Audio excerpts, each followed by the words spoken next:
Miss হবে না আপনার পছন্দের টিভি শো। দেখুন জি5 অ্যাপে একদম ফ্রি। নয়ন তোমারে পায় না দেখিতে, রয়েছো নয়নে নয়নে। দাঁড়াও।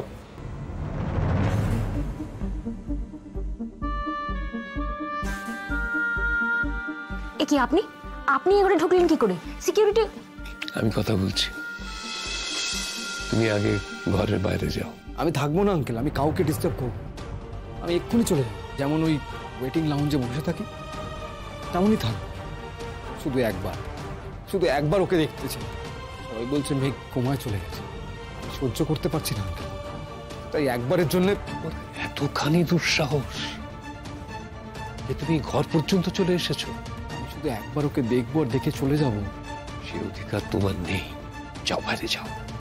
আমি আপনার কাছে হাত জোর করছি আঙ্কেল, আমি একবার কাছে গিয়ে ওকে একটু দেখতে চাই।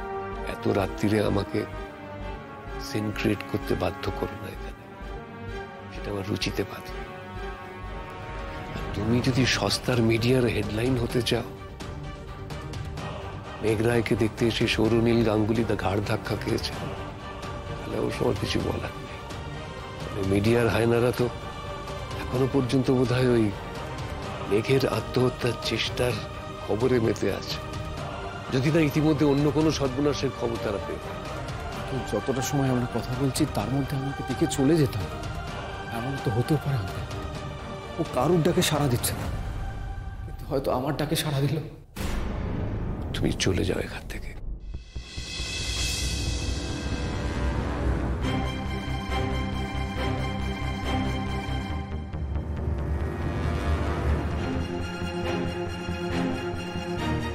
তুমি এই পর্যন্ত এলে কি করে? অবশ্য তোমাকে কেন জিজ্ঞেস করছি, অত বোঝা উচিত। তোমার যা শিক্ষা, তোমার যা রুচি, আমি নিশ্চিত কোনো গরিব মানুষকে টাকা দিয়ে নষ্ট করে তার সততাকে কিনে তুমি এই পর্যন্ত পৌঁছেছ। কি তাই তো? আমি আর কি করতে পারতাম বলতে পারেন? হ্যাঁ, আর কি করতে পারতাম? আমি কি করলে মেঘের সঙ্গে আমি একবারের জন্য দেখা করতে পারি? আপনি তো তার কোনো উপায় রাখেননি। আপনি মেঘের সঙ্গে দেখা করতে পারেন, মেঘের মা মেঘের সঙ্গে দেখা করতে পারে, এমনকি ময়ূরীও দেখা করতে পারে, কিন্তু আমি একবারের জন্য মেঘের সঙ্গে দেখা করতে পারি না। আপনি তো ফরমান দিয়ে দিয়েছেন, অর্ডার। মেঘকে একটা দুর্গের মধ্যে ঢুকিয়ে চারিদিকে উঁচু উঁচু পাঁচিল দিয়ে দিয়েছেন, আর নিজে সেই দুর্গের দরজা আগলে রয়েছেন। বলতে পারেন কি করে একবারের জন্য আমি মেঘের দেখা পেতে পারি? জাস্ট কিপ ইউর মাউথ শাট।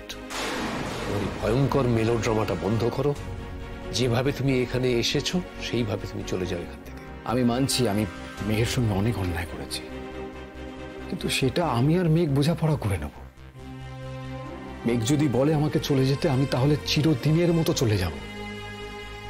ও যদি আমাকে মাফ করে দেয়, তাহলে মেঘের সঙ্গে তোমার একটি বোঝাপড়া বাকি রয়েছে, সেটা হচ্ছে ডিভোর্সটা। জি5 ডাউনলোড করুন আর সব এপিসোড দেখুন একদম ফ্রি।